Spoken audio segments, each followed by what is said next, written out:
Kami bodoh oleh karena Kristus, tetapi kami, kamu arif dalam Kristus. Kami lemah tetapi kami kuat. Kamu mulia tetapi kami hina. Betul. Nggak ada yang salah. Jadi bodoh karena apa? Karena Kristus itu sendiri. Karena berbicara tentang penyaliban itu adalah bagi dunia adalah suatu kebodohan. Tetapi itu adalah Tuhan yang tidak bisa dimengerti. Tasya, lu jawab itu dari mana sumbernya semua? Kenapa ketawa? Kau jawab ini sumbernya dari mana? Aku kasih tahu 1 Korintus 1 ayat 27. Apa yang bodoh bagi dunia itu dipilih Tuhan. Nah, berarti orang-orang yang pintar itu nggak bakalan dipilih-pilih. Meminta-minta jalan yang lurus. Jadi saya tanya. Jadi saya tanya nih ya, pendeta-pendeta yang sekolah STTI itu pintar atau botol? Karena masih Tritunggal ya masih bobo.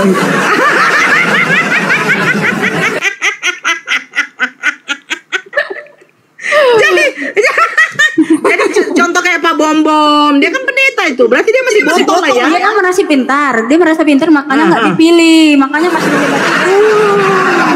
karena saya ini adalah dipilih Tuhan, Kak Mikana dipilih Tuhan, makanya ya kita mengerti tentang pribadinya dia siapa sih. Dengar Pak Bom, kamu masih botol Pak Bom. Nggak boleh begitu. Iya. Kita coba sama gitu dong. Ya memang nyata kan? Katanya Tuhan memilih yang bodoh daripada yang pintar. Nah, betul. Jadi semua yang sekolah teologi itu gimana? Pintar. Nah, termasuk Kanora kan merasa pintar. Iyalah, kalau gini Tasya, kalau di dalam Islam itu konsep ketuhanan itu kami itu harus berakal dulu. Nah, terus? Ya, coba contoh ya. Kalau kita kaji begini. Tuhan itu memiliki sifat maha adil. Nah, jadi kalau Tuhan datang di abad 1, bagaimana dengan kita yang sekarang? Tuhan datang di abad 1 maksudnya? Yesus lahir di abad berapa? Saya tahu abad berapa saya. Yang penting saya tahunya dia.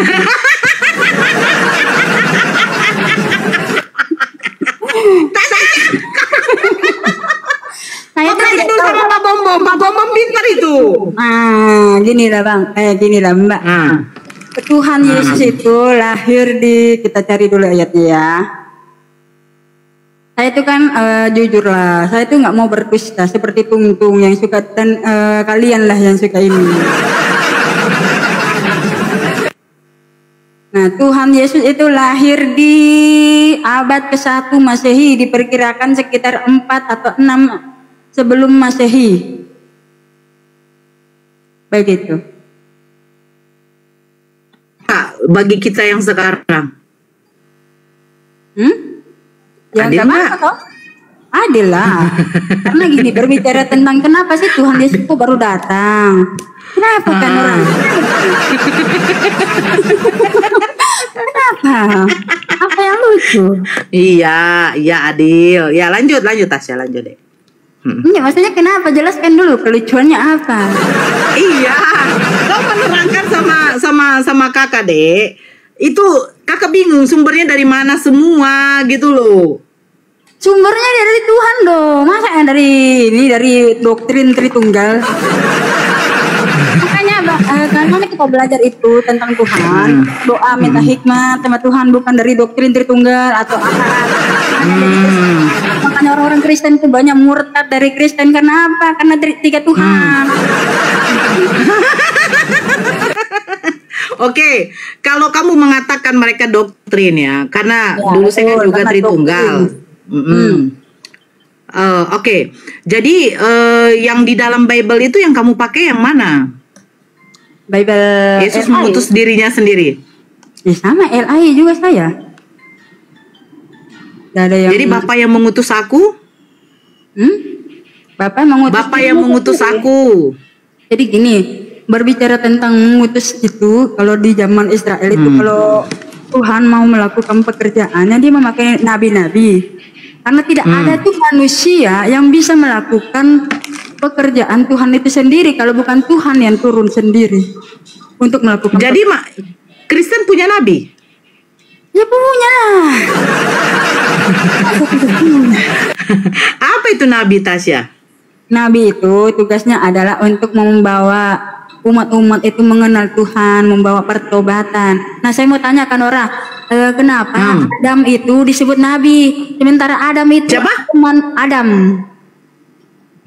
Nah, Adam itu disebut nabi, padahal manusia pertama adalah Adam, yang dimana itu itu belum ada manusia-manusia yang bisa diajak bertobat atau yang bisa diajak untuk mengenal Tuhan. Siapa yang dia mau ajak di sana? Jadi begini, saya bingungnya, nabi di dalam Kristen ini berasal dari bahasa apa? Nanti Tasya jawab ya. Ya. Oke ya. Karena nabi yang saya tahu, nabi rasul itu berasal dari bahasa Arab. Ya. Perbedaan nabi dan rasul. Nabi rasul itu persamaannya adalah sama-sama menerima wahyu dari Allah. Sama-sama juga utusan. Nah, perbedaannya apa?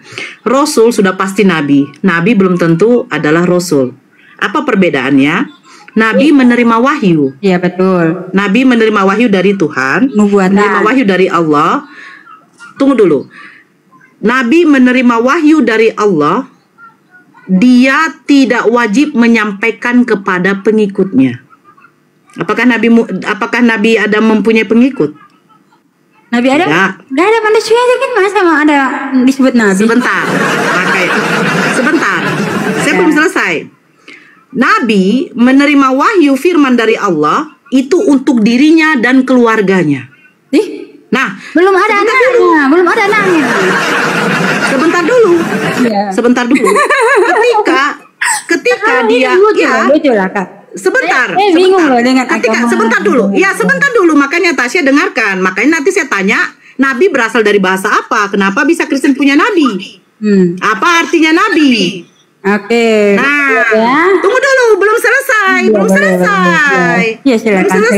Silakan. Jadi ketika Nabi Adam mempunyai keturunan, pertanyaan saya, yang wahyu yang diterima dari Tuhannya, dari Allah, itu dia sampaikan kepada keluarganya. Tentang apa? Syariat, ajaran, hukum-hukum.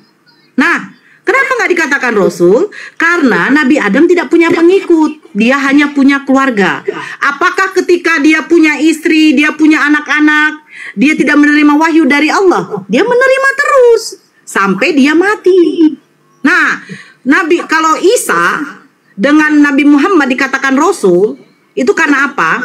Karena Yesus atau Isa, ya saya bilang Isa lah, Nabi Isa, itu menerima wahyu dan dia punya umat yang wajib dia sampaikan firman Tuhan itu sama kepada dengan baginda Rasulullah. Makanya saya katakan, nabi belum tentu rasul, tapi rasul sudah pasti nabi. Jadi kalau di dalam Kristen, nabi itu apa, rasul itu apa? Sehingga Paulus dikatakan rasul, karena di dalam Islam rasul itu artinya dia menerima wahyu dari Allah dan wajib menyampaikan kepada pengikutnya. Sekarang nanti pertanyaan saya, siapakah pengikutnya Paulus? Dari mana dia menerima wahyu? Nah, itu silakan. Saya bahas dulu ya tentang nabi ini apa. Nabi itu adalah kalau di dalam Yeremia 1 ayat 5, aku telah menetapkan engkau menjadi nabi bagi bangsa-bangsa. Berbicara tentang nabi, kalau kita baca di Google, pengertian Google, nabi. Ya, nabi itu apa? Tugasnya menerima wahyu, menyampaikan pesan tersebut kepada manusia. Nah, ini kalau versi yang Islam ini ya, menyampaikan pesan tersebut kepada manusia. Sementara Adam itu kan manusia pertama. Nah, siapa yang dia sampaikan lagi? Tidak. Sekarang saya bertanya sama kamu. Jadi ketika Nabi Adam, manusia pertama, diciptakanlah juga Siti Hawa, apakah mereka nggak punya keturunan? Ya kan belum. Apakah Nabi Adam, tunggu dulu, apakah Nabi Adam tidak menerima wahyu lagi dari Allah? Ya kan, tapi kan belum ada manusia pertama. Tapi gini loh, untuk menjadi Jadi nabi. begini, sebentar. Sekarang begini, bagi kalian Yeremia itu siapa? Yeremia, Nabi Yeremia. Oke, sejak kapan dia jadi nabi? Banyak nyamuk di sini. Sejak Kenapa? kapan dia jadi nabi? Sejak dipilih Tuhan tuh disebut nabi. Sejak kapan dia menjadi nabi? Ya sejak dia dipilih. Sejak kapan dia menerima firman Tuhan? Ya, ntar dulu kalau itu saya harus baca dulu ayatnya. Ya, mesti.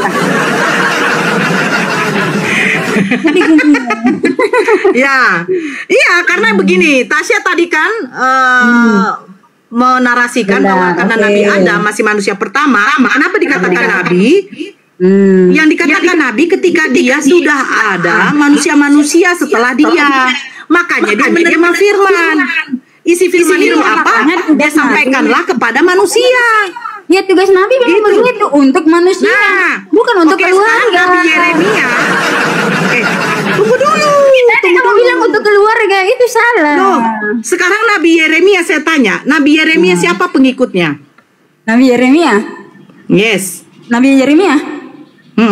Oke, saya tanya, baca dulu ayatnya. Oke. Ya Nabi, pasti ya orang-orang Israel dong. Kenapa ketawa? Iya. Bedakan nabi, bedakan dia kalau yang jadi raja ya. Ya, silakan Nabi Yeremia siapa pengikutnya? Bentar-bentar tuh gelap ini ada ini. Oke, Yeremia. Oke, kita lihat ya. Kenapa ini ibu ini bertanya loncat-loncat sana loncat sini, suka sekali main karet? Bukan. Karena kamu mengatakan angin main karet, Bu. Itu waktu kecil, Tasya. Waktu kecil saya main karet, Tasya. Belum ada yang namanya gadget. Maksud saya begini, Nabi Adam, kenapa Adam dikatakan nabi? Padahal dia manusia pertama. Siapa yang makhluk? Tidak ada manusia saat itu. Dia Betul. Tujuan Nabi itu adalah untuk mengajak manusia bertobat. Siapa dia mau ajak bertobat itu? Bukan. Hawa. Karena Hawa kan berdusta. Bukan. Begini loh. Tasya coba berpikir dulu. Ngapain diciptakannya Siti Hawa? Hawa, kenapa? Untuk apa diciptakannya Hawa? Ya untuk mendampingi Adam tuh, kan kesepian. Nah, apa perintah Tuhan? Beranak cuculah kamu, penuhilah muka bumi ini dengan keturunanmu. Jadi ketika Adam memiliki anak cucu, apakah dia tidak menerima wahyu lagi dari Tuhan? Menerima. Nah, ketika dia menerima wahyu dari Tuhan, dia sampaikan kepada siapa? Maka keluarganya sendiri. Ya.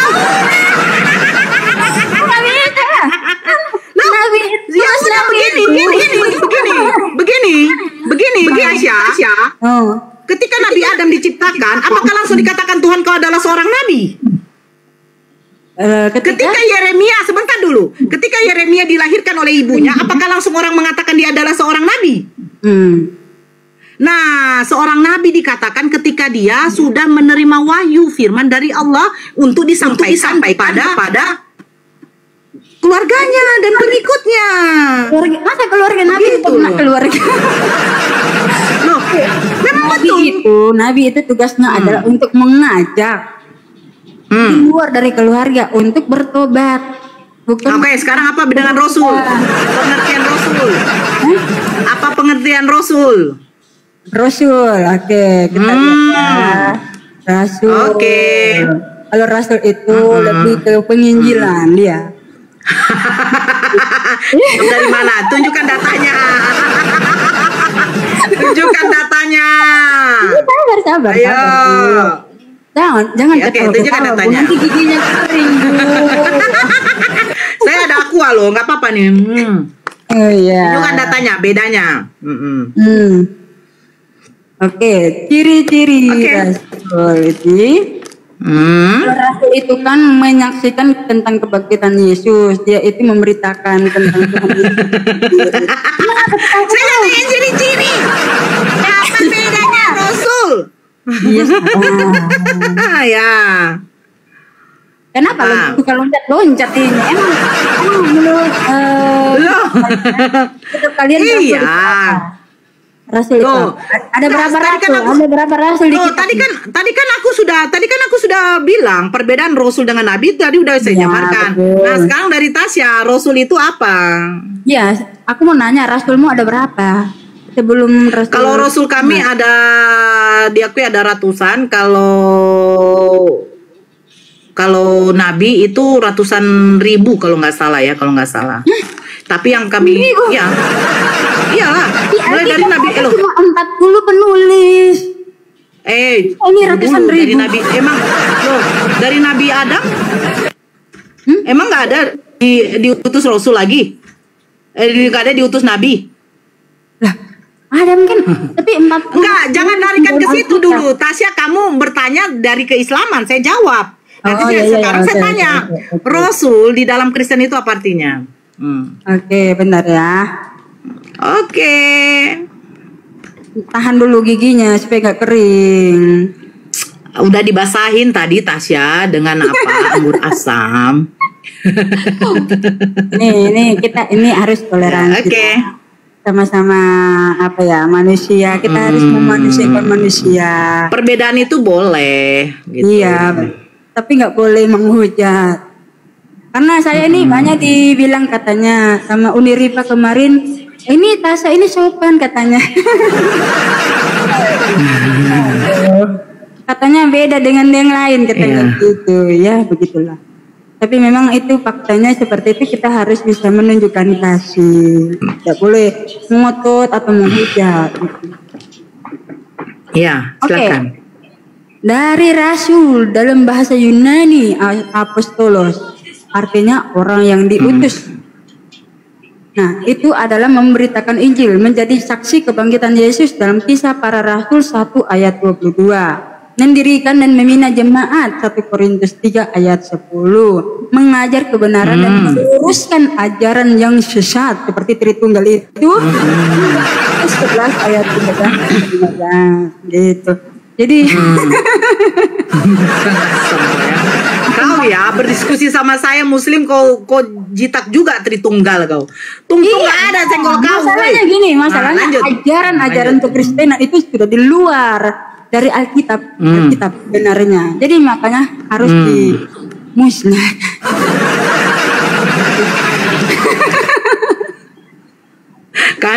kan kau dibilang begini, host botol katanya. Nggak apa-apa. Anak apa yang bodoh bagi dunia itu yang dipilih Tuhan, bukan orang yang pintar, saudara-saudara. Ya. Saya memang mengaku saya ini bodoh. Ya saya juga enggak. Karena apa yang bodoh bagi Tuhan itu yang dipilih Tuhan. Jadi Rasul itu menerima wahyu tidak? Ya begitulah, kasihan sekali. Karena tidak dipilih Tuhan. Jadi Rasul menerima wahyu tidak? Menerima. Paulus menerima wahyu dari siapa? Paulus ya tentunya Tuhan Yesus. Selama satu hari. Sejak kapan Paulus menerima wahyu dari Yesus? Oke, ini ya. Oke. Ini dari tadi Ibu bertanya terus sama saya, gini. Kau kan tadi bertanya juga tentang Nabi dan Rasul. Pertanyaanku. Loh, begini loh. Saya sudah jabarkan perbedaan Nabi dan Rasul, ya kan? Nah, kalau di dalam Islam, Nabi Muhammad adalah seorang Rasul, diutus oleh Allah untuk menyampaikan wahyu, firman dari Allah kepada seluruh umat manusia. Nah, sekarang Paulus dikatakan Rasul, dari mana dia menerima firman dari Tuhan? Oke, itu nyamuk gigit-gigit. Nyamuk, jangan gigit. Itu saya rasa itu jantan itu yang gigit kau itu. Iya, karena ganteng kan nyamuk. Kalau nggak jantan dia tidak mau menggigit kau, Tasya. Iya. Tolong nyamuk-nyamuk yang jantan jangan genit-genit ya. Baru kali ini berdebat saya ketawa-ketawa ya. Iyalah.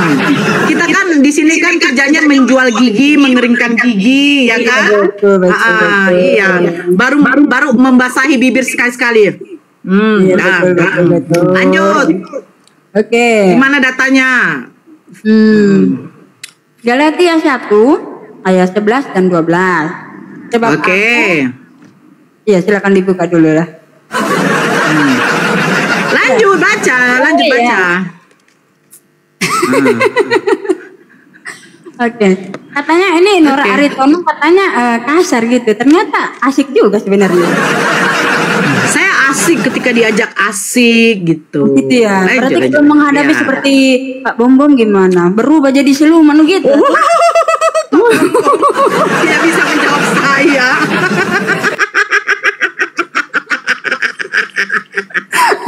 Bingung dia. Bingung dia. Aku mau nanya siapa yang sudah dilawan? Siapa si Bom Bom? Enggak, siapa lagi selain itu? Si Edis. Terus? Tapi kalau si Edis dia nantang saya minum kencing unta. Terus saya tantang dia minum racun maut. Dia nggak berani. Ya nggak boleh lah. Itu kan apa namanya ya? Kalau kencing unta kan itu kan itu untuk menyehatkan. Nggak apa-apa tuh coba. Nah kalau racun maut? Racun maut itu berarti mempermainkan Tuhan, tidak boleh. Kecuali si Edis. Edis mau minum racun maut asalkan dia disawer katanya 100.000 koin. Nah, gila kan? Saya juga mau. Ketika Mbak Nora ini kasih saya minuman, tapi Mbak Nora nggak usah bilang-bilang ini adalah racun begitu, nggak usah bilang-bilang. Itu berarti saya tidak sengaja dikasih racun, itu pasti akan selamat, gitu. Sebuah dengan kesengajaan, berarti itu kita mempermainkan Tuhan. Jadi bagaimana si Mirna itu? Mirna siapa? Dia tidak Mirna. Dia kan Kristen Tritunggal. Oh iya, belum. Jadi kalau minum racun mau, nggak mampu. Makanya gini, Ruben Onsu itu kan Katolik. Dia kan tungtung itu. Itu kan dia katanya kena santet. Padahal orang Kristen sejati tidak akan pernah kena santet. Gitu ya. Baru tahu saya, Tasya. Kapan saya baptis lagi kau dalam nama Yesus adalah Bapa? Gak dalam nama Bapa, Putra dan Roh Kudus. Kau dibaptis tidak sih waktu dulu? Yaitu Tuhan Yesus Kristus. Kalau tungtung jadi waktu kau dibaptis? Kalau tungtung kan Bapa, Anak dan Roh Kudus, yaitu Allah yang Esa. Allahnya sama seperti Allah Islam kan? Baru tahu ya? Baru tahu saya. Tapi kalau di dalam Islam Tuhan tidak menjadi manusia. Ilmu baru buat kalau di dalam Islam Tuhan tidak menjadi, kalau di dalam Islam Tuhan tidak ada menjadi manusia. Ya, memang nggak ada jadi manusia, nggak. Tuhan datang dengan wujudnya sendiri. Tuhan datang dengan wujudnya sendiri seperti kita, begitu. Makanya Kejadian 1 ayat 26 manusia lah yang menyerupai seperti Tuhan, bukan Tuhan yang menyerupai manusia. Gitu pula ya. Iya. Oke. Mana tadi datanya? Galatia 1 ayat 11 dan 12. Sebab Galatia 1 11 ayat 12. Oke, baca. Sebab aku menegaskan kepadamu, saudara-saudara, bahwa Injil yang kuberitakan itu bukanlah Injil manusia, ya kan? Kalau Tritunggal kan mengaku Yesus itu manusia. Nah, berarti dia akan bertentangan dong dengan ayat Galatia 1 ayat 11 dan 12. Ya toh? Di mana Paulus mengatakan yang kuberitakan itu bukanlah Injil manusia, melainkan Injil apa? Injil firman Tuhan itu. Oke. Kita baca di Galatia 1 dari Paulus, seorang rasul. Bukan karena manusia, juga bukan oleh seorang manusia, melainkan oleh Yesus Kristus dan Allah Bapa. Yesus Kristus dan Allah berapa? Berarti 2 oknum? 1.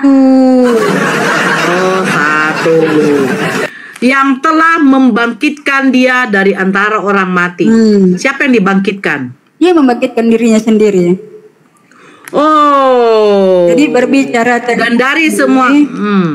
Jadi berbicara tentang kenapa dia membangkitkan dirinya sendiri, karena Bapa itu dia memiliki daging sendiri. Nah, daging ini dibangkitkan, tubuhnya sendiri dibangkitkan. Jadi waktu Yesus mengatakan ya Bapa, ke dalam tanganmu kuserahkan nyawaku, itu Bapa yang mana? Tapi itu pribadinya sendiri.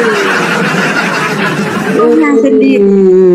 Jadi Yesus mengatakan, ya Yesus, ke dalam tanganmu kuserahkan nyawaku. Begitu? Begitu caranya. Bukan begitu lagi. Jadi begini, berbicara tentang itu, Bapak, aku telah serahkan. Berarti Roh Kudus yang ada dalam dirinya itu adalah bagian pribadi Bapak itu sendiri. Itu pribadi Bapak, tidak terpisahkan. Satu pribadi. Tidak terpisahkan. Satu pribadi. Berapa hakikat? Berapa hakikat apa? Ya, ada. Kan kalau tung kan begitu, 3 pribadi 1 hakikat. Ini 1 pribadi 1 hakikat. Nah, ada begitu hakikat-hakikat. Jadi satu pribadi menyatakan 3 unsur, 3 elemen gitulah. Elemen. Ya. Kok kayak Naruto aja ada elemen. Jadi gini. Elemen air. Jadi begini. Kalau misalnya air ya, air saya taruh di dalam botol. Dia disebut air atau botol? Air ditaruh di dalam botol. Nah, sekarang yang menampung air ini apa? Jangan nanya dulu. Air ditaruh di dalam botol disebut botol atau air? Coba kalau kamu disebut apa? Ya udah jawab dulu itu. Air di dalam botol. Iya, disebut apa? Loh, air di dalam botol. Ya, misalnya air ditaruh di dalam botol. Ini disebut botol atau air? Ini sekarang sudah 2 benda. Satu benda cair, satu benda padat. Disebut apa dia? Loh, bagaimana mau disebut? Botol benda padat, air benda cair. Ya, maksudnya tetap disebut air tuh. Nggak mungkin kan kamu bilang ini botol dan air. Oke, sekarang yang menampung air itu apa? Nggak mungkin kan kamu menawarkan. Nggak, tunggu dulu. Kamu sebut itu air. Kamu sebut itu air. Oke, saya terima. Yang menampung air itu apa? Ya enggak, aku berbicara tentang air. Betul. Yang menampung air itu apa? Ya bukan gini loh, saya tanya. Bentar, saya tanya dulu. Kan aku bilang ini, air ditaruh di dalam botol. Ini disebut air atau botol? Loh, kalau kamu sebut itu adalah air, yang menampung air itu apa? Udah nggak usah bahas itu dulu, ini bahas air. Nggak bisa begitu. Analogi kamu nggak bisa begitu. Analogi kamu nggak bisa begitu, Tasya.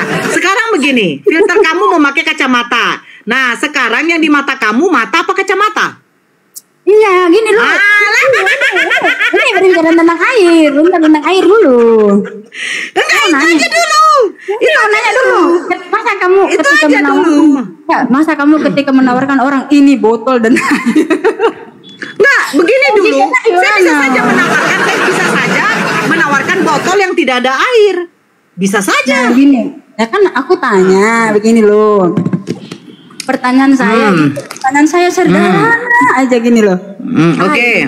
Air ditaruh dalam botol. Dia disebut tetap air, bukan botol. Inilah botol air. Sekarang saya tanya betul.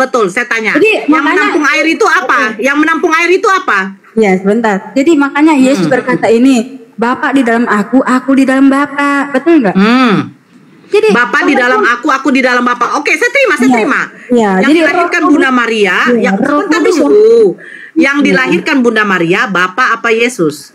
Ya, sebentar sahabat dulu, makanya saya jelaskan. Roh Kudus itu yang ada dalam dirinya itu adalah bagian pribadi Bapak itu sendiri. Jadi sama seperti air. Ketika air itu ditaruh dalam botol, apakah dia disebut botol atau air? Memang ada dua di sini, ada botol, ada air. Tetapi ketika kita menawarkan seseorang, kita pasti akan menyebut ini air, jangan nggak mungkin ini botol dan juga air. Nah, sekarang saya tanya, seandainya botol itu tidak ada, bagaimana? Simak dulu. Seandainya botol itu tidak ada, orang itu minta air, apa yang mau kau kasih air itu? Bagaimana kau mau tampung? Pakai selang. Nah, selang di dalam air disebut apa? Kan tetap air. Aduh. Kok Tasya, kok waktu SD mana sih dengan SMP? Nah, makanya kan saya udah bilang apa yang bodoh bagi dunia itu yang dipilih Tuhan. Tetapi apa yang pintar itu akan dipilih. Jadi kira-kira yang di dalam perutnya bom-bom itu disebut apa? Ya mana gue tahu.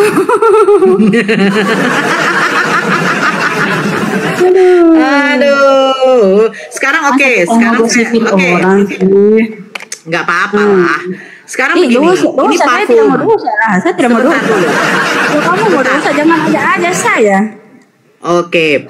Sekarang ini parfum. Di dalamnya adalah minyaknya. Ini botolnya, ini tutupnya. Pertanyaan saya, ketika saya tutup ini botol, saya bertanya, apakah tutup ini berarti botol?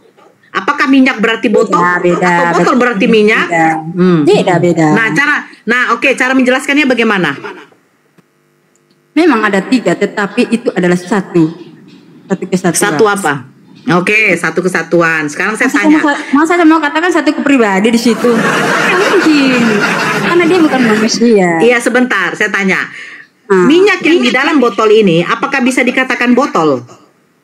Karena di dalam Yohanes 6 ayat 63 dikatakan, Tuhan Yesus berkata, rohlah yang memberikan hidup, dagingnya sama sekali tidak berguna. Oke, jadi ketika Yesus mati dalam 3 hari itu, kemana rohnya? Ke alam maut, merebut alam maut. Makanya Wahyu 1 ayat 17 dan 18, dia menguasai alam maut itu. Menguasai apa? Alam maut. Memiliki kunci maut dan kerajaan maut. Makanya nanti akhir zaman itu nanti akan dilemparkan ke neraka. Oke. Dia menguasai alam maut. Berarti Yesus takut kena maut dong. Mbak Nora, makanya kembalilah ke Kristen. Gila. Kau aja kalau saya bilang air di dalam botol disebut apa? Air. Nah, yang menampung air ini apa? Nah, bukan begitu pengertiannya. Air. Nah, kita ini ilustrasi logika sederhana. Ada ditaruh dalam botol. Ketika kita menawarkan seseorang ini, kita pasti akan bilang ini air. Bukan ini. Ya. Nah, untuk memberikan minum air itu kepada orang berupa zat cair, apakah tidak memerlukan benda padat? Nah, makanya memang ada dua memang. Tetapi adalah satu, dia masih tetap disebut air. Karena dalam Yohanes 6 ayat 63 berkata, rohlah yang memberikan hidup. Nah, apakah botol ini bisa membuat kita tidak haus? Iya, jadi waktu dia mati 3 hari ini. Enggak, tunggu dulu. Mati 3 hari ini, yang mati ini apanya? Dagingnya kan? Bentar dulu saya jelaskan dulu ya. Nah, Kak Nora bilang, nah ada dua ini kan, botol dan Yesus toh, botol dan air. Gara-gara itu, botol dan air ya kan. Nah, ketika kita menawarkan seseorang, apakah kita akan mengatakan itu botol? Kalau kita mengatakan botol, apakah botol ini membuat kita hausnya itu akan hilang? Enggak kan? Nah, makanya kita harus bisa menyebut ini adalah air, karena air inilah fungsinya ada untuk menghilangkan haus. Demikian juga itulah seperti itu. Makanya Yohanes 6 ayat 63 jelas banget di situ Tuhan. Jadi situ berkata rohlah yang memberikan hidup. Nah, aku buka ya. Roh yang memberikan hidup. Jadi waktu Yesus mati rohnya turun ke dalam maut. Ya, bentar. Jadi yang matinya ini siapa? Yang mati ini siapa? Tuhan dong. Jadi Tuhan mati. Iya. Oke, ini. Rohlah yang memberi hidup, daging sama sekali tidak berguna. Perkataan-perkataan yang kukatakan kepadamu adalah roh dan hidup. Jadi orang Tuhan itu menceritakan tentang pribadinya situ. Bahwa daging itu tidak berguna. Jadi botol ini sama sekali tidak berguna, tetapi airlah yang bisa membuat kita itu hilang haus itu sendiri. Demikian juga roh yang memberikan kita kehidupan yang kekal. Yang saya tanya, Tuhan bisa mati? Betul, nih ada ayatnya. Akbar. Kalau terhitung kan gimana? Tasya, kau susu saya balik ke Kristen, sementara Tuhan saya bisa mati. Gila kau. Ada ayatnya. Mana ayat Tuhan bisa mati? Berarti kamu tidak alkitabiah. Iya. Berarti kamu tidak. Mana? Wahyu 1 ayat 17 dan 18. Kita baca dari sini aja ya. Jangan takut, aku adalah yang awal dan yang akhir dan yang hidup. Aku telah mati, namun lihatlah aku hidup sampai selama-lamanya, dan aku memegang segala kunci maut dan kerajaan maut. Haleluya. Coba kau baca dulu baik-baik. Baca dulu baik-baik. Baca baik-baik kenapa? Apa yang salah? Yang tadi ketika aku melihat dia, tersungkurlah aku di depan kakinya, sama seperti orang yang mati. Tetapi ia meletakkan tangan kanannya di atasku lalu berkata, jangan takut, aku adalah yang awal dan yang akhir dan yang hidup. Aku telah mati, namun lihatlah, aku hidup sampai selama-lamanya dan aku memegang kunci surga. Karena itu tuliskanlah apa yang kau lihat. Ini di dalam Wahyu ya? Iya, Wahyu 1 ayat 17 dan 18. Masa kakak Kristen ini dulu, masa nggak tahu? Bukan. Wahyu ini penglihatan Yohanes. Iya, masa mantan Kristen ini tidak tahu? Bukan, karena begini. Makanya saya bilang, kenapa saya mau masuk Islam? Karena saya tidak terima Tuhan saya pernah mati. Nah, pengertian mati di sini kita harus pahami. Oh, mati lagi, ya. Oke. Lagi. Mati ini bukan bercerita tentang mati seperti manusia. Mati itu alam maut. Makanya kenapa yang di tiang salib itu dia ngapain? Dia ngapain yang di tiang salib? Iya, denger dulu obat cacing pitanya nanti dapat kok. Iya, dapat nanti. Ya, lanjut. Lanjut. Ini di dalam ini ya, Wahyu 1 ayat 18. Mati di sini pengertiannya adalah bukan seperti manusia mati lalu tidak hidup kembali, tetapi mati di sini adalah bercerita tentang dia pergi ke alam maut. Makanya dia berkata di akhir ini, aku memegang segala kunci maut dan kerajaan maut.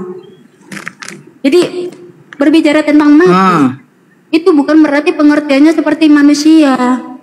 Mati itu artinya dia pergi ke alam maut. Begitu bapak-bapak, ibu-ibu. Oke. Aku adalah Alfa dan karena begini.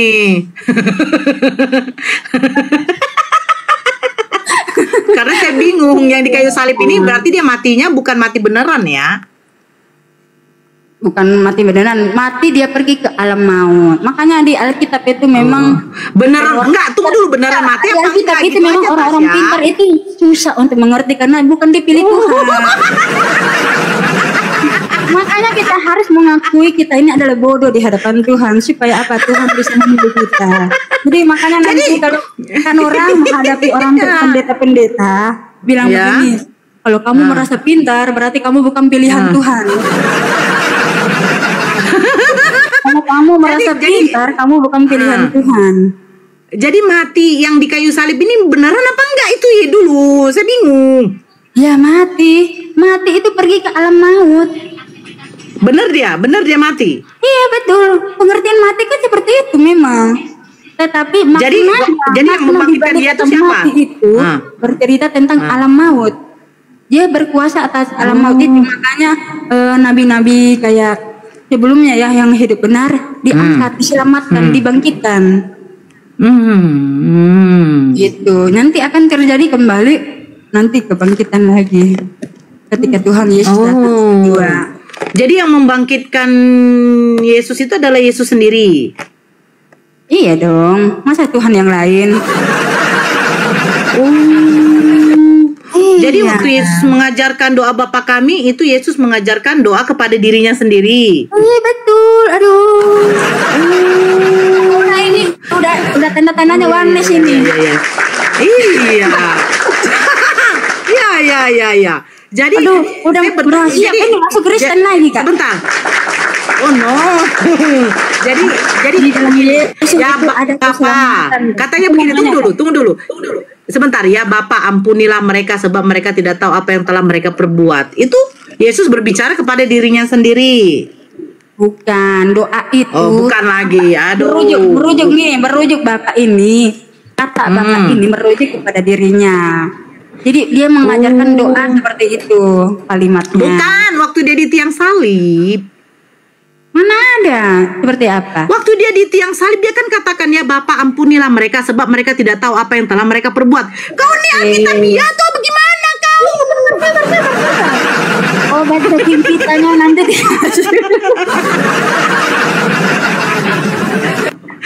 Masa kau tidak tahu? Tahu. Jadi dia berdoa itu ampunilah. Karena mereka tidak tahu seperti apa yang mereka perbuat. Ya. Itu Yesus ngomongnya sama siapa? Bukan, kan sudah aku bilang tentang ilustrasi botol itu bagaimana? Jadi memang harus itu seperti apa tadi? Udah ditangkap. Oh, berarti memahami Bible itu harus botol dulu kita ya? Ya. Karena gini.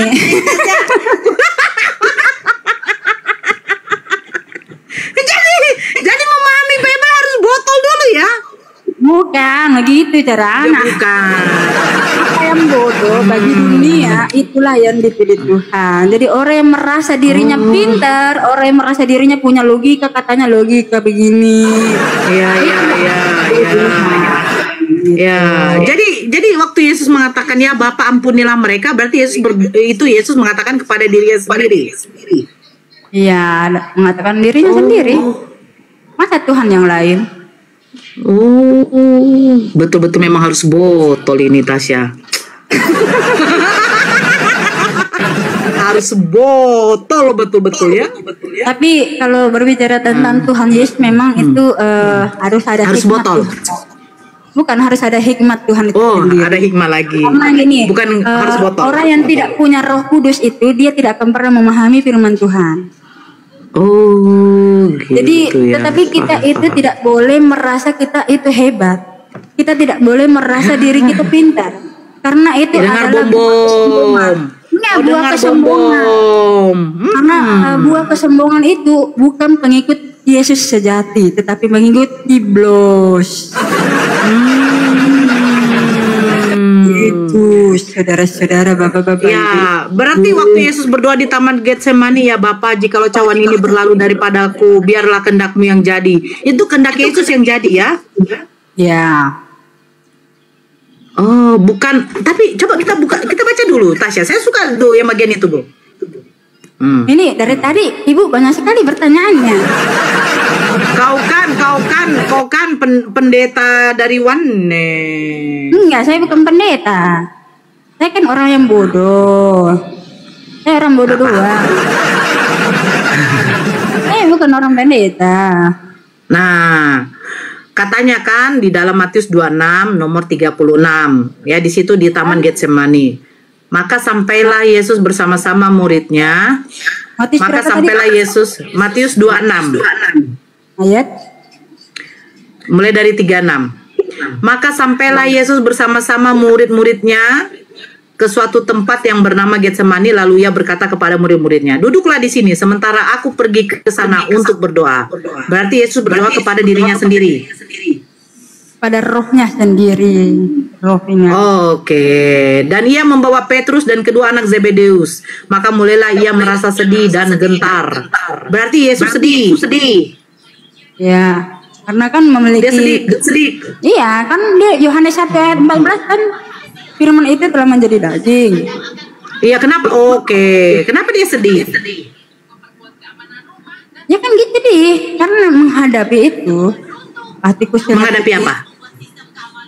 Penyaliban tuh. Oke, seperti mau mati rasanya. Tinggallah di sini dan berjaga-jagalah dengan aku. Maka ia maju sedikit, lalu sujud dan berdoa. Katanya, ya Bapakku. Berarti Yesus berdoa kepada dirinya sendiri. Rohnya sendiri. Oke, rohnya namanya siapa? Ya rohnya sendiri. Bapak itu, Bapak kan roh. Nah, itu adalah Yesus sendiri. Kudus itu, gini. Bapak memiliki Roh Kudus. Kan tadi ilustrasi air udah dijelasin, Bu. Belum paham tentang air tadi. air di dalam Berarti botol tunggu dulu. bukan disebut air. Tunggu dulu sebentar dulu. Air di dalam botol disebut air. Yesus di dalam Bapa disebut Bukan Yesus dalam Bapa di dalam Yesus tubuh manusia itu tubuh jasmani itu dia disebut Bapa itu. Oh, jadi Yesus disebut Bapa Yesus. Jadi gini, Yohanes 1 kan ayat 1 nih. Aku kasih jelasin ya. Nyamuk banget nyamuk. Nyamuk, jangan gigit Tasya dong. Nih, Yohanes 1 ayat 1. Pada mulanya adalah firman. Firman itu bersama-sama dengan Allah. Firman itu adalah Allah. Ya. Allah ini di dalam 1 Korintus 8 ayat 6, Allah itu disebutnya adalah hanya ada satu Allah saja, yaitu Bapa.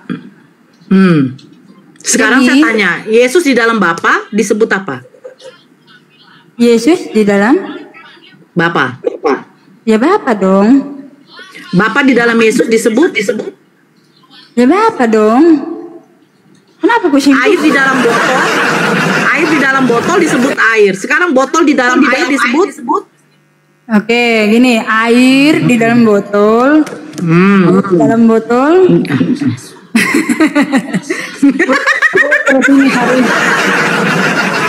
Jadi air di dalam botol itu disebut tetap air. Nah, botol di luar air, botol kalau tidak ada airnya kan tidak akan disebut air dong. Kenapa Air botol gini, tidak ada airnya air lagi? di dalam botol disebut air. Tetapi kalau botolnya tidak ada airnya, ya nggak bakal disebut air. Tadi nggak ke situ loh. Air di dalam botol disebut air. Sekarang kalau botol yang berisi air itu disebut Botol yang berisi? air. Botol yang berisi air disebut air dong. Botol yang berisi air disebut air. Air di dalam botol disebut air. Nah, botol di dalam air disebut Botol dalam air disebut air tuh. Botol di dalam air. Botol di dalam air. Botol. air di dalam botol disebut air. Sekarang botol di dalam air disebut botol. Gimananya kau, Tasya? Duh, kan aku bilang begini. Ini kan botol ini kan tidak berguna. Ya, lagi kita tidak berguna. Ya, enggak ingin kita ilustrasikan aja. Yohanes 6 ayat 63. Yesus berkata, rohlah yang memberikan hidup. Daging itu sama sekali tidak berguna. Jadi untuk mengatakan itu adalah berguna atau tidak ya, kalau ketika air ini ada dalam botol maka dia disebut air. Nah, maka berguna. Ketika botol ini tidak berguna lagi, makanya dia disebut air. Sekarang begini, air di dalam botol disebut air. Sekarang botol itu kelemparkan di dalam bak yang berisi air. Pertanyaannya jadi dia disebut apa? Udah lah Bu, kita udahin aja lah. Udah daripada pusing-pusing saya. Jadi gini. Nyamuk gigit-gigit ya? Bukan, ibunya yang pusing. Kalau saya tidak pusing. Loh, sekarang botol diisi air disebut air. Gini ya. Sekarang botol ini kulemparkan ke dalam bak yang berisi air disebut apa? Ya tetap air dong. Kan air yang mana tuh?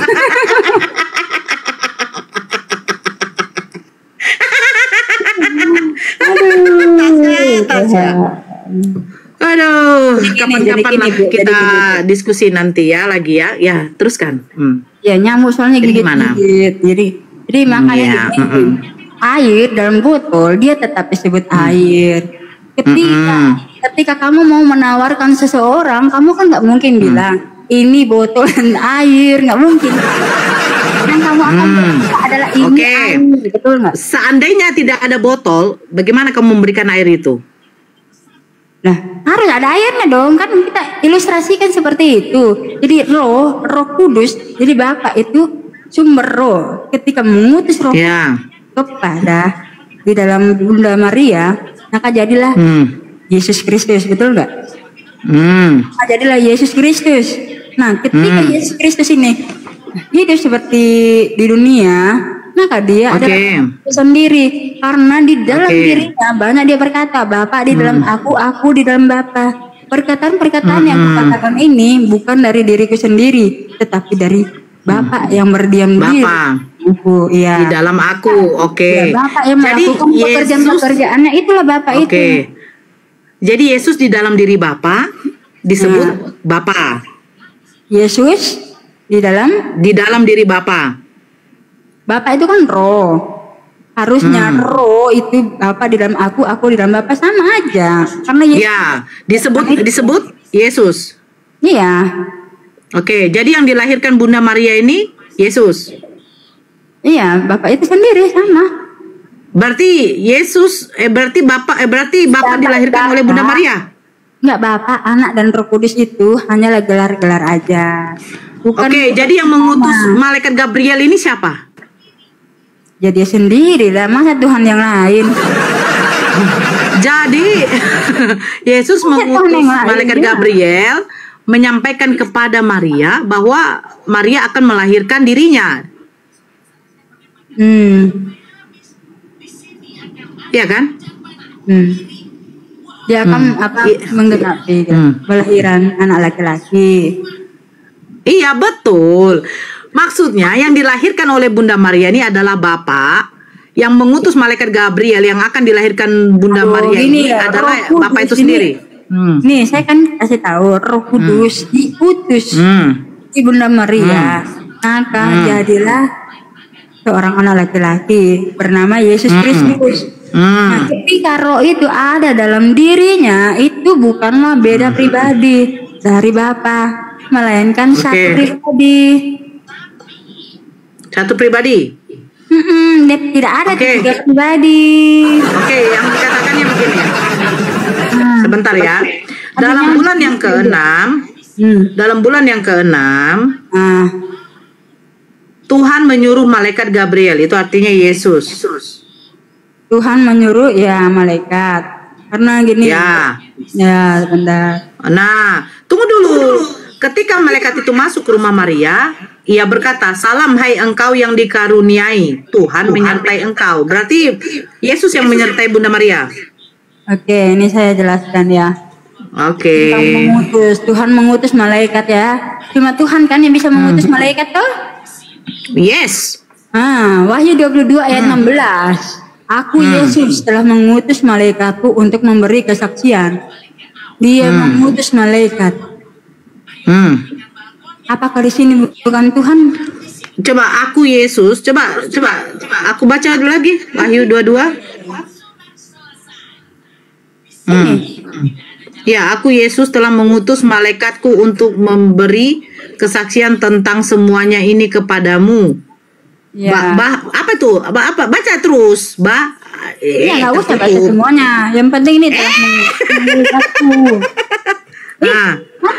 Berbicara tentang mengutus malaikat. Ya. Wahyu berapa tadi itu? Wahyu 22 ayat 16.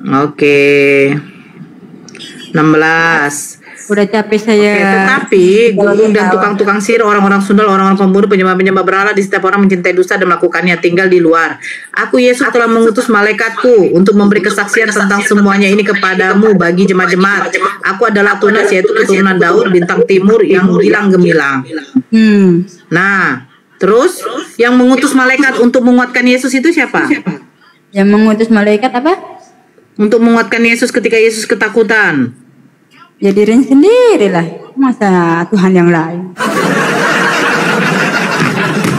Jadi Yesus mengutus malaikat untuk menguatkan dia. Nggak ada itu. Sebenarnya itu terjemahan LA-nya salah itu. Kalau di Oriteksnya bukan seperti itu. Seperti apa? Ya baca aja lah Oriteksnya. Kalau saya bukan ahli Oriteksnya, saya cuma tahunya dari Bang Billy. Billy siapa? Billy Lin. Teman-teman. Nggak pernah jadi sama Bang Billy. Kalau debat sama dia, itu aja dia tuh, malas aku kalau kayak begitu. kalau debat sama Mikana, kayak gini loh, Tasya, aku diskusi sama lu, ya kan? Sama kamu gak naikkan orang. Kalau Mikana beda. Kalau dia sudah apa, dia naikkan orang. Itu yang saya nggak suka. Dia nggak konsisten. Padahal kalau diskusi begini, sebenarnya yang menilai itu nanti netizen sendiri, betul tidak? Ya memang sih, tapi yang kebanyakan menghujat saya di sini. Iya, enggak. Karena si Tasyanya sering digigit nyamuk, dia katanya mau udahan gitu loh. Iya, gigit malam. Nyamuknya sih nakal kali, suka gigit-gigit Tasya. Dia tahu cewek cantik. Jadi gini, kalau kakak tuh lawan Tritunggal itu kayak gimana gitu? Apakah jadi begini ya, kenapa? Gitu? Kalau lebih pusing lebih begini Tasya, kalau Tasya melihat katanya kan, oh Nora tuh menghujat begini-begini. Sebenarnya begini Tasya, simpel saja. Ketika kita diskusi, kalau dia masih menjawab dengan data-data, saya akan terima, saya akan bantah dengan data, betul tidak? Betul. Nah, tapi terkadang langsung menghujat, itu yang saya nggak suka. Masa sih umat muslim tidak akan menerima ketika nabinya dikatakan adalah seorang raja seks? Tidak akan terima. Mana datanya? Betul tidak? Iya. Nah, kalau karena perkawinan baginda Rasulullah, pernikahan baginda Rasulullah dikatakan raja seks, kita akan kulik di Raja Salomo. Raja Salomo itu berapa? Bayangkan. Lebih dari 1.000. 700 istri, 300 gundik. Nabi Salomo, Raja Salomo itu meninggal pada waktu umur 59 tahun. Bayangkan, dari umur berapa dia sudah menggauli wanita? Kalau kita ke situ ya. Betul tidak? Nah, jadi kalau kita diskusi, ayo pakai data. Di mana dikatakan bahwa Nabi Muhammad itu adalah raja seks. Itu yang makanya saya nggak suka. Kalau kayak kamu Tasya, kita diskusi, kalau kamu terangkan begini ya, saya palingan bantah dengan begini. Kalau saya tidak bisa merubah keimanan kamu. Betul, saya juga tidak bisa merubah iman kamu. Nah, yang bodoh bagi dunia, itu lah yang dipilih Tuhan. Jadi poin yang saya dapat begini, kata si Tasya tadi, memang kalau membaca Bible itu harus disertai dengan Roh Kudus. Betul. Karena orang yang tidak punya Roh Kudus juga nggak akan pernah mengerti tentang firman Tuhan itu sendiri. Makanya mereka cuma menyembah 3 Tuhan. Jadi ujung-ujungnya kok hantam juga Tritung kan. Kalian tahu nggak? Kalian ini kadang lucu ya, Tritung ini ya, belajar dari si Tasya, si Mikana. Iya, betul. 3 pribadi, 1 hakikat itu bingung. Nanti hakikatnya Yesus apa, hakikatnya Bapa apa, kan bingung. Benar kan? Karena gini, tidak ada itu sesuatu yang bisa kita mengerti dalam Alkitab kalau bukan Tuhan sendiri yang menyingkapkan itu firman-Nya. Jadi kalau yang kayak tadi itu memang kita harus botol dulu ya, Tasya ya, baru bisa paham Bible. Bukan begitu pengertian. Bukan begitu lagi. Jadi apa? Ini orang yang buat dunia ini kayak seperti ini, netizen bilang saya seperti itu kan. Nah, makanya itu bilang apa yang bodoh bagi dunia itulah yang dipilih Tuhan. Karena orang pintar, orang merasa dirinya pintar, merasa dirinya hebat, merasa dirinya kuat, merasa dirinya lebih logika, itu tidak bisa dipilih-pilih Tuhan lah. Karena itu adalah bagian dari kesombongan. Jadi orang yang sombong itu tidak akan pernah dipilih Tuhan. Makanya itu. Jadi kalau pendeta-pendeta tuh yang pintar itu gimana? Kalau dia merasa dirinya pintar berarti dia tidak dipilih itu. Jadi dia harus rendah diri, rendah hati lah di hadapan Tuhan dan di hadapan manusia. Gitu. Ya. Iya. Jadi gimana Tasya? Tasya mau tetap lanjut atau saya turun aja? Ya sudah aja lah. Kan nyamuk gigit-gigit. Ini bentul-bentul nih kaki. Oke, ya. Terima kasih ya Tasya ya. Masya Allah ya, Tasya ini sebenarnya walaupun apa ya, dia menjabarkan, saya juga agak bingung ya sih. Ya memang tujuan gini. Untuk membingungkan ya. Gini. Kalau ya, Edis gimana? TV itu tujuannya adalah untuk membuat kalian kejang-kejang. Kalau saya, kan tujuan saya membuat kalian bingung, itu. Tujuan saya itu membingungkan kalian. Oh, begitu ya. Jadi Edis TV membuat kejang-kejang. Tasya jadi Tritung membuat kejang-kejang. Kan dia kan Tritunggal itu. Si Edis. Ya. Nah, Oneness membuat bingung. Saya akan membuat kalian bingung. Bingung. Jadi bingung langsung KO. langsung KO deh. Oke. Jadi kalau yang mau bingung silakan masuk ke roomnya si Tasya. Iya betul. Betul ya? Ya. Mantap. Baru tahu saya Tasya ya. Oneness membuat bingung ya. Iya. Jadi ya itulah, nggak bisa dipaksakan juga sih. Karena firman Tuhan itu kan memang susah untuk dimengerti dengan kekuatan sendiri. Jadi harus dituntun. Harus dong dituntun Roh Kudus. Oh, dituntun Roh Kudus. Kira-kira bagaimana? Tunggu dulu Tasya, ini pertanyaan saya terakhir. Kira-kira bagaimana bisa kita membedakan orang yang dituntun Roh Kudus dengan tidak? Gampang. Cari buah rohnya. Buah rohnya carilah. Buah rohnya seperti apa? Misalnya nih Kak Nora nih berdiskusi sama saya langsung hujan. Itu nggak ada buah roh. Nggak ada buah roh itu ya? Iya nggak baik. Kayak si Edis, Pak Bom, si Kepe, si Kiamat itu nggak ada buah roh ya? Jadi si Tasya ini ada buah roh. Si Tasya ada buah roh. Apakah saya dari tadi berbicara kasar dan kotor? Jadi kalau tidak berbicara kasar dengan kotor itu adalah salah satu buah roh. Ya, atau tindakan menghujat atau merendahkan orang lain itu kan buah roh juga.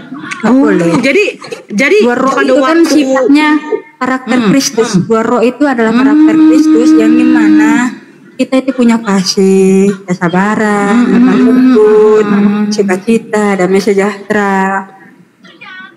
Jadi kalau memiliki akal itu bukan buah roh. Memiliki apa? Akal. Iya, kayak Tuhan kayak gini, Tuhan mengutus Tuhan berbicara kepada dirinya sendiri. Tuhan bisa metong. Nah, itu kalau kita memakai akal itu jangan ya. Ya, bukan. Karena berbicara tentang Tuhan itu kan harus pakai tuntunan dari Tuhan itu sendiri, Roh Kudus. Jadi kalau pakai akal? Untuk 2.600 manusia yang Kristen, kalian harus belajar berdoa, meminta kepada Tuhan bimbingan Roh Kudus dan meminta hikmat dan pengenalan akan Tuhan yang benar. Siapa tahu kalian tahu bahwa Yesus itu adalah Bapa itu sendiri, bukan ya Tuhan. Karena dalam perjanjian Tuhan berfirman, sebelum aku dan sesudah aku tidak akan ada Allah yang dibentuk. Iya. Jadi waktu Yesus mengatakan Bapa yang mengutus aku, berarti Yesus mengutus dirinya sendiri. Betul, tidak ada pribadi yang lain. Karena Roh Kudus itu kan roh itu bersifat maha hadir. Ada di mana-mana. Jadi misalnya Tuhan ada ketika Tuhan Yesus Tuhan ada di dunia, dia juga ada di surga. Jadi tidak ada itu. Jadi kalau Tritunggal kan mengatakan kalau Bapak turun di Yesus itu berarti surga kosong. Tidak. Iya, karena roh itu yang tidak terbatas. Jadi yang mati di kayu salib itu adalah Bapa itu sendiri. Betul. Oh, betul. Yang dilahirkan Bunda Maria adalah Bapa itu sendiri. Betul. Intinya satu gitu ya, intinya satu. Ya, satu. Ya, mau bagaimana konsepnya ya terserah gitu ya. Menciptakan Maria siapa? Tuhan Yesus itu sendiri. Yang oke. Kalau seandainya, jadi kenapa Yesus tidak membangkitkan ibunya? Di surga kan? Sudah di surga tuh. Oh, jadi Bunda Maria udah di surga sekarang? Baru tahu ya. Baru tahu saya. Karena saya tidak ada. Di mana tertulis itu dulu, Tasya? Oke. Oke. Katanya mau sudahan. Iya, saya satu itu aja dulu. Maria ada di surga. Iya. Memang kalau di ini sih.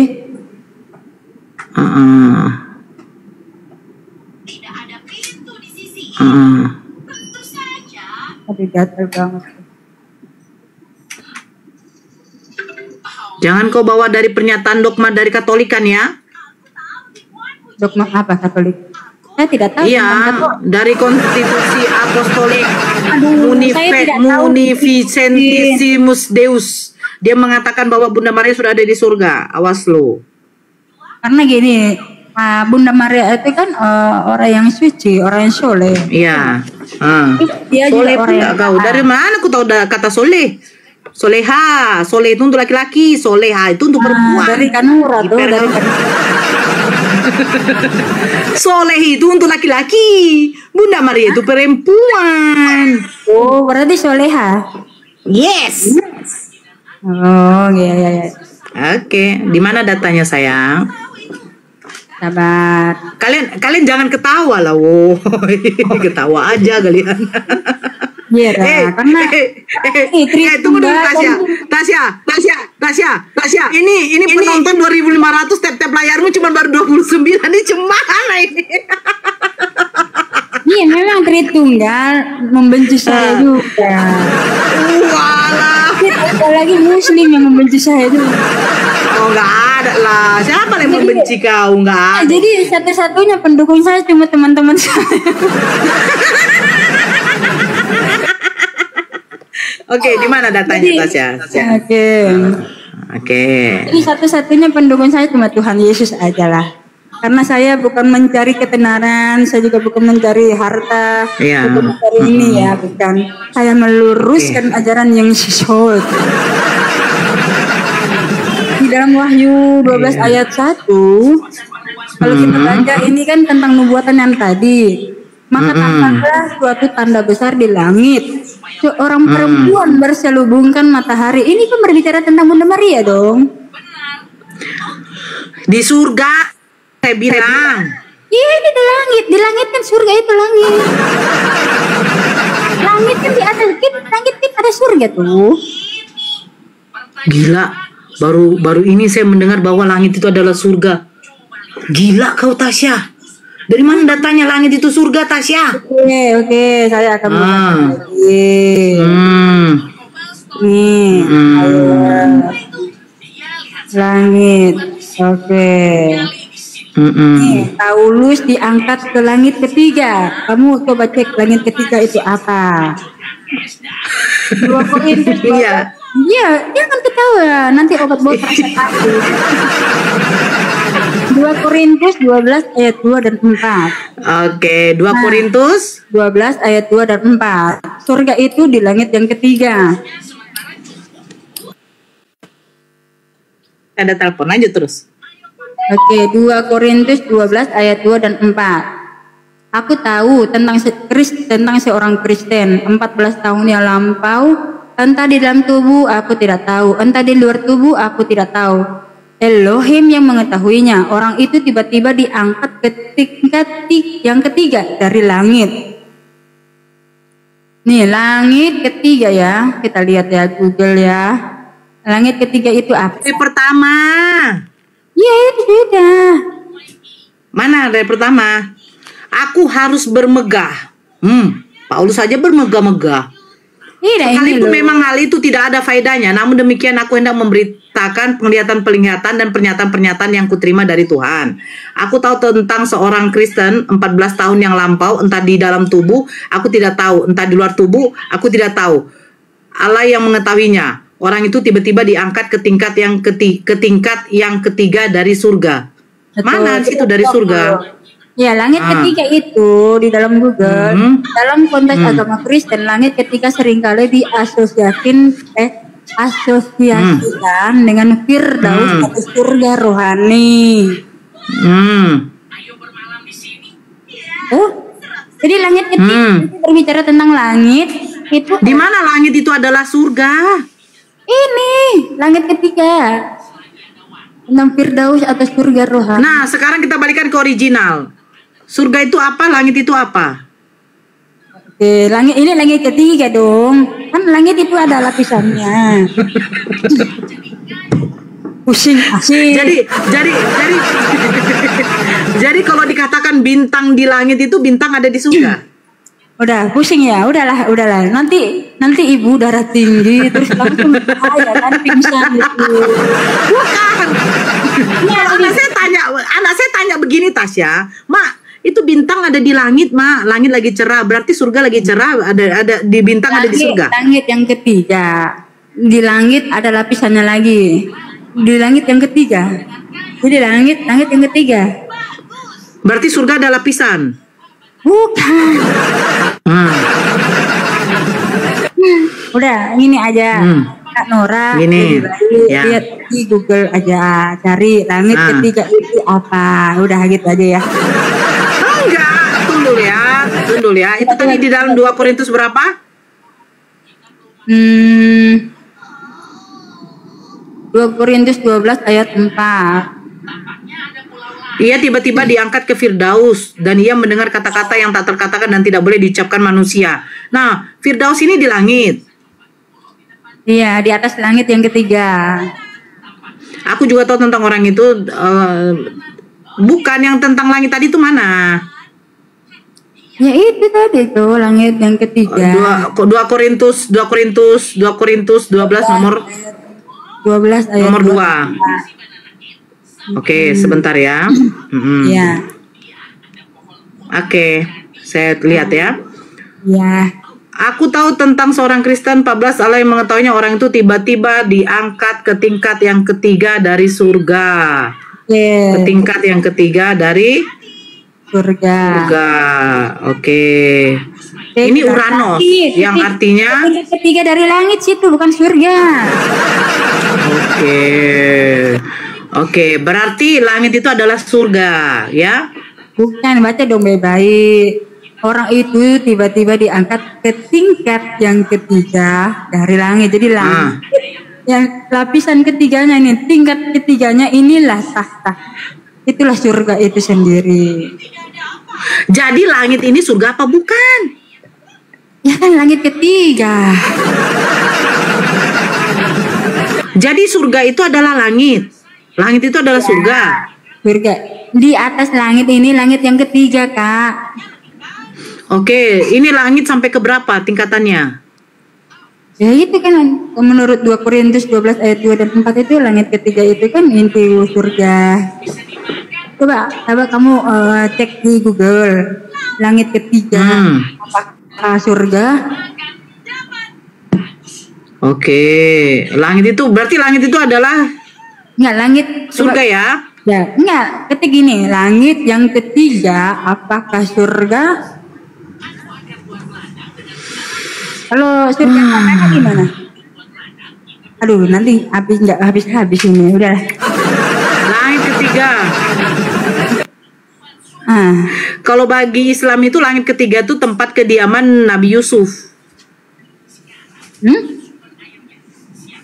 Iya. Bukan surga. Surga. Kalau di dalam Islam itu langit itu ada sampai ke-7.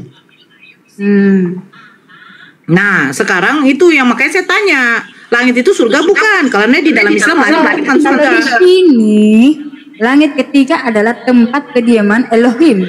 Ya surga itu sendiri. Berarti Bapak ada di surga, di langit ketiga.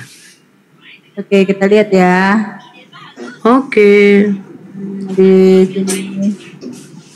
Emang kakak ngetiknya kayak gimana? Aku bisa beda sendiri. Enggak, menurut Bible aja deh. Gitu. Ya surga itu, karena dia kan sudah diangkat langit ketiga. Langit ketiga itu kan tentang surga. Iya, ya menurut Bible aja gitu loh. Jadi tingkat pertama itu adalah atmosfer yang mengitari bumi. Di dalam kitab Daniel 7 ayat 13 menyebutkan tentang langit dan awan-awan yang menunjukkan kepada atmosfer bumi. Terus tingkat yang kedua adalah tempat bintang-bintang berada. Dalam Kejadian 1 ayat 14 dan 18. Terus tingkat yang ketiga itulah namanya Firdaus. Lukas 23 ayat 43 dan jadi ada berapa tingkat? Ya itu kan Firdaus itu kan surga itu juga sama juga. Jadi Paulus itu 2 Korintus itu yang disebutkan Paulus itu langit ketiga itu adalah Firdaus itu. Langit ketiga adalah Firdaus. Ya. Jadi langit itu adalah surga ya? Ya Firdaus. Jadi bintang di surga itu, bintang di langit itu berarti bintangnya ada di surga. Tingkat kedua itu adalah bintang-bintang. Tingkat yang pertama. Oke, matahari? Matahari itu kan kalau bersama dengan kayak bintang-bintang kan di tingkat yang kedua. Berarti langit ketiga tidak diterangi oleh matahari. Lah, ngapain terangin? Emangnya Tuhan butuh matahari? Tuhan kan ini adalah terang itu sendiri. Makanya dia berkata, akulah terang. Jadi Bapak ada di? Bapak ya ada di langit ketiga. Ya, di Firdaus. Langit ketiga. Ya, Firdaus. Mau di mana lagi? Masa mau di rumahmu, Nora? Itu penjelasan dari siapa itu? Si Paulus. Iya, Paulus sendiri ya berkata langit ketiga. Jadi kalau di dalam Markus Udahlah, terlalu banyak pertanyaan. Jadi Markus kenapa tidak menceritakan tentang langit? Hah? Kenapa? Markus tidak mengatakan tentang langit. Coba kan Nora bertanya sama Tung aja tentang langit ketiga itu apa? Coba dengerin. Apakah sama dengan saya atau beda? Pasti beda. Ini kan Nora ya, saya kasih datanya ya. Ya, oke. Tingkat pertama nih. Tingkat pertama itu adalah atmosfer dan yang mengitari bumi. Itu terdapat di kitab Daniel 7 ayat 13. Tingkat yang kedua itu adalah tempat bintang-bintang berada. Itu Kejadian 1 ayat 14 dan 18. Oke. Tingkat ketiga itu adalah Firdaus, Lukas 23 ayat 43 yang sama juga 2 Korintus yang tadi itu. Jadi nanti Kak Nora coba tanya Pendeta Tungtung bagaimana gitu tentang langit yang ketiga itu. Saya mau lihat gitu apakah pendeta-pendeta itu apa namanya bisa gitu sama nggak pemahamannya dengan saya. Oke, nggak apa-apa lah. Apakah dia bisa jawab atau tidak gitu? Kalau saya kan sudah bisa jawab, betul nggak? Langit ketiga itu adalah Firdaus.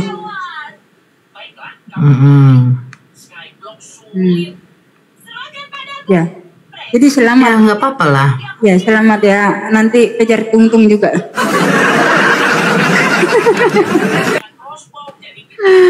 Jadi ini apa ya? Akunku ini kan kalau misalnya baru live belum 1 menit bernapas sudah dihajar gitu sama saya.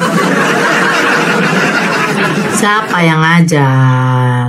Ya Muslim ada, RT 6 dan Tungtung ada. Ya nggak apa-apa lah, nggak apa-apa. Padahal kan padahal kan saya kan baik lah ya, nggak menghujat, nggak apa gitu. Sama yang Tritunggal juga saya tidak menghujat, sama yang Islam juga saya tidak menghujat. Ya dong. Jadi intinya si Tasya ini membuka room ini hanya untuk membingungkan. Betul, ya? Tujuan saya memang membingungkan kalian-kalian. Oke lah, gak apa-apa lah Tasya. Jadi saya dunia itulah yang dipilih Tuhan. Jadi saya sangat bersyukur bahwa Tuhan memilih saya. Haleluya. Jadi orang yang Gak apa-apa Tasya. Tasya saya kan ini karena si Tasya juga sudah mau live-nya ya. Saya sedikit untuk menyapa saudara-saudara saya ya. Terima kasih saudara-saudara saya yang di sini ya. kita boleh beda keyakinan, beda pendapat itu boleh. Tapi di sini kita adu argumen, pakai data biar jangan ada penghujatan. Betul. Jadi kalaupun juga dari lawan kita memakai data, kita bantah dengan data juga. Dan di sini yang akan membuktikan benar atau salahnya, ambigu atau tidaknya, itu hanyalah para netizen. Kita tidak mencari menang dengan kalah. Karena sesungguhnya hidayah itu mutlak hanya dari Allah, kan begitu. Jadi thank you juga untuk saudara-saudara yang sudah melive-kan di YouTube. Maaf kalau ada kesalahan kata atau perbuatan. Di sini kita hanya menunjukkan perdiskusian yang secara intelek ya, tidak ada penghujatan. Betul. Kalian sendirilah yang menilai. Karena si Tasya juga sendiri mengaku dia membuka room ini hanya untuk membingungkan saja. Kalau Edis TV membuat kalian kejang-kejang. Nah, tujuan saya Edis TV bukan kejang-kejang, Edis TV mah nggak ada otak. Karena kalau yang Kristen lain kan tidak mau ya membuat kalian membingungkan gitu ya. Karena kalau saya kan membicarakan pakai data. Dari tadi kan saya pakai data gitu. Cuma kalian kan memang bingung gitu. Jadi bukan urusan saya kalau kalian bingung. Oke. Untuk YouTube. Sebentar Tasya, saya belum selesai.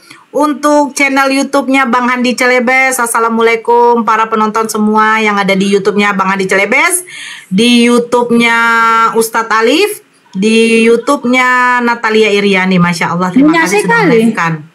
Banyak. Nanti saya makin naik daun ini. Assalamualaikum semuanya untuk yang di YouTube Muslim ya. Terima kasih sudah melive-kan perdiskusian kami. Ya nanti kalian sendirilah yang menilai bagaimana kebingungan dari si Tasya sendiri ya. Air di dalam gelas, gelas di dalam botol, botol dan ujungnya kita jadi botol. Memang betul itu. Oke, Tasya terima kasih ya atas roomnya ya. Saya follow dulu lah si Tasya. Tasya follow back dong. Siapa tahu ya kita bisa apa. Thank you ya Tasya ya. Kalau bisa Tasya berdiskusilah dengan Tungtung ya. Iya. Enggak, ini aku biar tutup juga. Udah mau tutup juga. Oke, thank you semuanya. Salam sehat selalu, salam satu Tuhan, Allahu Akbar. Assalamualaikum warahmatullahi wabarakatuh. Dan untuk 2000 manusia